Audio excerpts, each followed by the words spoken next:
Қайырлы күн, қалдарыңыз қалай? Қараңыздар, осындай чуркалар бізде ескі ағаштар, үлкен ағаштар болған кезінде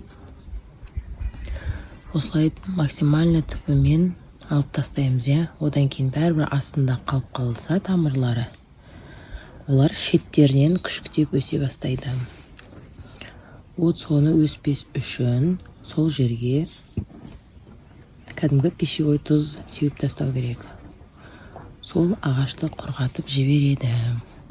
Міне осындай бізде огородта 10 шақты ағаштың орны бар еді. Түбінде қалып қалған. Солардың бәрін алып, міне түбіне біз тұз сеуіп тастағанбыз. Мен бір пачка тұз септім әр лункаға. Сосын кішкене су шашырып, үстін қайтадан топырақпен жауып тастаймыз. Бірақ бір ескеретін жайт, о жерге біраз уақыт одан кейін арамшөп болсын, не болса да өспей қалуы мүмкін.